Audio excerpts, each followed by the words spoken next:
नमस्कार साथीहरू, आज दशैंको सप्तमीको दिन सोमबार देश विदेशमा र बस्नुभएका सम्पूर्ण नेपाली दिदी दाजु बहिनी दशैंको शुभकामना छ। आज म कोठाबाट निस्किसकेको छु। अब गाउँतिर घुम्न जाँदैछु। तपाईहरुलाई घुम्दै जाँदा दृश्य पनि हेराउने नै छु। तपाईहरु हेर्दै गर्नु होला। हामी गाउँतिर यसो घुम्न जाँदैछु। आज सप्तमीको दिन छ। गाउँतिर घुम्न जाँदैछु। हजुरहरुले मेरो च्यानललाई जति साथीहरु हेर्नु भएको छ त्यो सब्स्क्राइब र कमेन्ट गर्नु पनि होला। म हजुरहरुलाई देखाउने छु नयाँ नयाँ दृश्यहरु। आजको सप्तमीको दिन यो एउटा घर छ, बाटोमा यो घरहरु छ। यहाँ पसल छ, अहिले बन्द गरेको छ। अहिले मान्छेहरु अहिले पूजामा गएछ। त्यो तलतिर मन्दिर छ एउटा चौकीटारमा, त्यो पूजामा गएछ।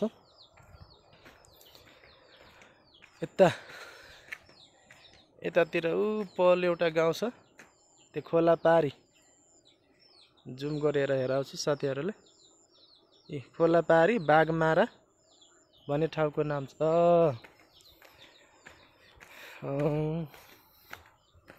हेर्दै जानु, म हेराउँदै छु साथीहरु।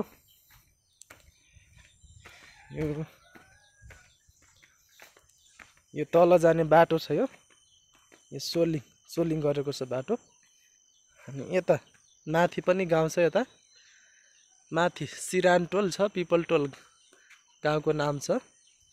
यो सबै एरिया तामाजोरमा पर्छ। यो घ्याङलेक 3 गाउँपालिका तामाजोर सिन्धुलीमा। हजुरहरुलाई नयाँ नयाँ फोटो देखाउने छु। यता पनि घर छ एउटा त बाटो मुनि, बाटो भन्दा अलि तल यो घर छ। यो यतातिर जस्तो भएको घर।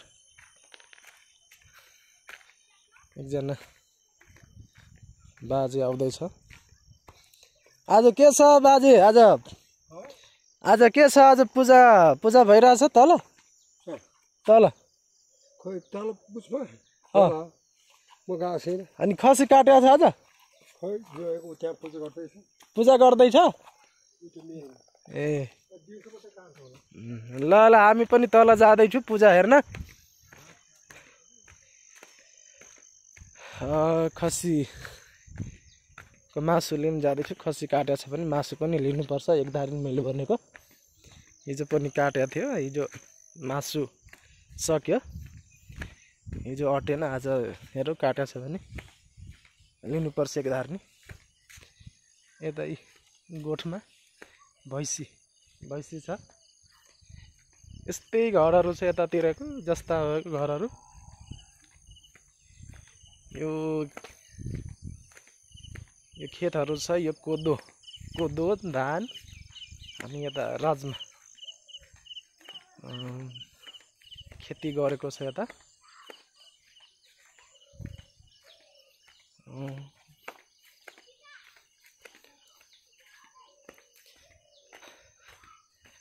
आज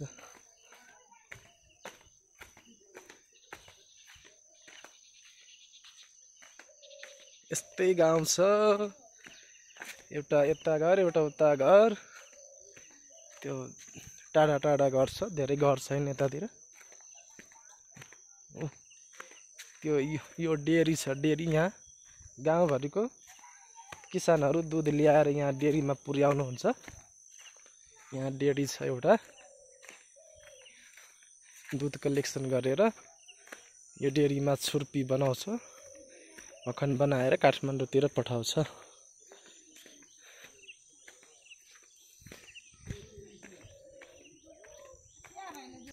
के छ बाजे हाल खबर? आरामै छ? के दुध लिन आउनु भयो? हजुर। ए अनि तल पूजा सुरु भइसक्यो?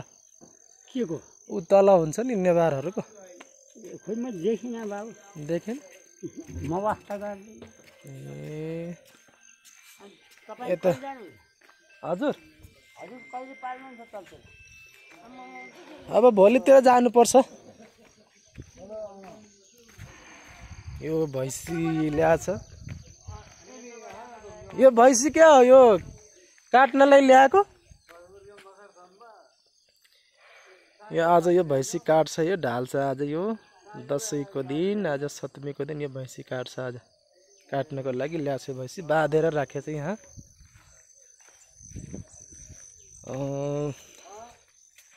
अब अलि बाक्लो गाउँतिर म जाँदैछु यतातिरको बाटो यस्तै हो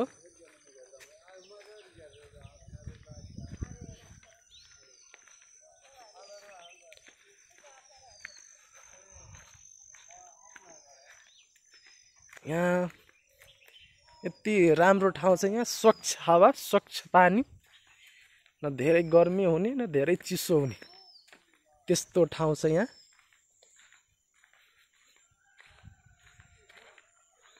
उतातिर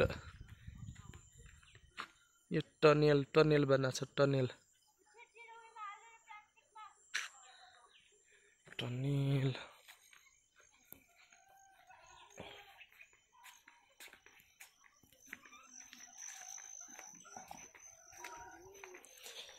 अब गाउँतिर पुग्न लागेको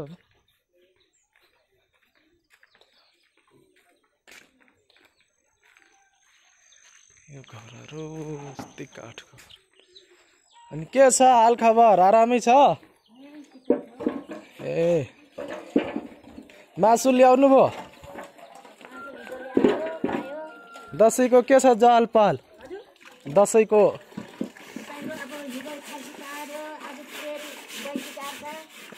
आज भैँसी काट्ने ए कतिवटा काट्ने भैँसी दुईटा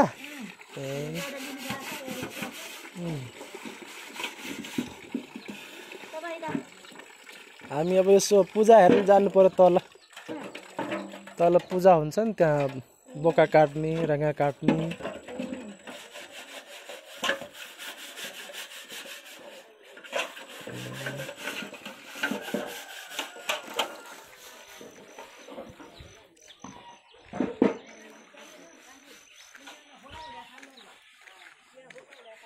यो नर्सरी जस्तो छ यो यसमा बुद्ध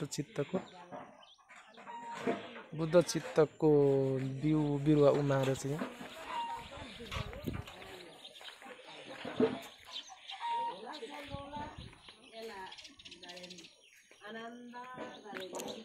दुईजना आमा कुरा गर्दै हुनुहुन्छ त्यहाँ धाराको पछाडि बसेर लासो आमा लासो सन्चै हुनुहुन्छ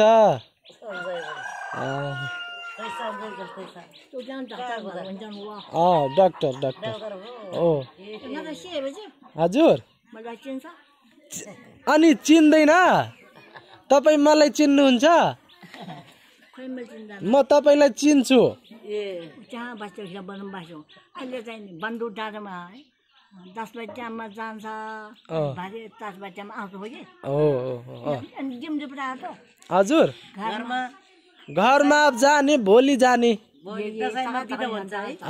बिदा हुन्छ अब यता पनि दसैँ मनाउने अनि घरतिर पनि मनाउने घरमा त कहिले फागुन मात्रै मान्छ भन्छ फागुनमा हाम्रो दसैँ यस्तो खसी काट्ने रङ्गा काट्ने हुन्छ नि त्यो हाम्रो दसैँ आफ्नो देशको यस्तै मान्नु पर्यो अर्को देश आफ्नो देशको आफ्नै मान्नु पर्यो त्यही होला तपाईहरुको दसैँ कस्तो खाले हुन्छ त अनि सबैको एकै छ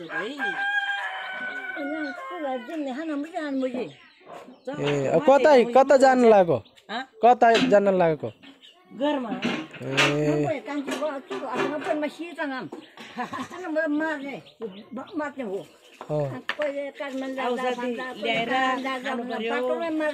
औषधि चाहियो सबै खायो नि अस्ति खायो आफूले खाएर अब फेरि अहिले जाड रक्सी खाइरहेछ कि छोडिसक्यो अहिले जति खान्छ अहिले त खान्छ अहिले पनि खाएर बिरामी भएर पो अब निको भएपछि खाइहाल्छ खानु हुँदैन जाड रक्सी छोडिदियो भने अझै धेरै वर्ष बाँच्छ जाड रक्सी खायो भने छिट्टै बिरामी हुने छिट्टै मर्छ नि त त्यही भएर जाड रक्सी नखानु यो बुढीलाई चाहिँ दुखा लागेछ कि दुखा लागेर चाहिँ त्यस्तो भएको नि त्यो अस्पतालको औषधिले हुँदैन कि दुख लाग्यो भने है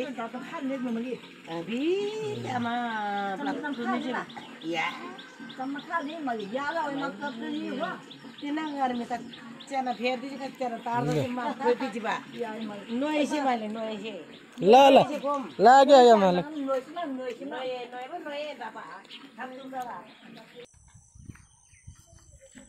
अलिकता यो घरमा आछु अझ बोक्का लिएर जान्छ चढाउनलाई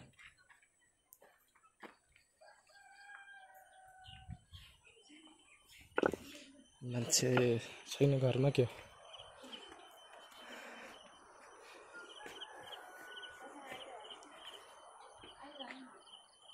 छ सुरु भएको छैन पूजाको ए अङ्कल 8 बजे भनेको थियो तयारी गर्न लागेको सामानहरू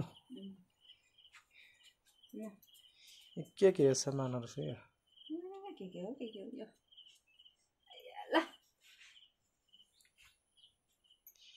यो पूजाको लागि तयारी गर्दैछ हाम्रो आन्टीले आज त्यो तल त्यो भीमसेन मन्दिर छ नि भीमसेन मन्दिरमा आज बोकाको बलि चढाउने राँगाको पनि हुन्छ त्यसको लागि तयारी गर्दैछ अब हामीहरू एकछिनमा त्यहाँ जान्छौँ हामीहरू तयारी गर्दैछौँ हामीहरू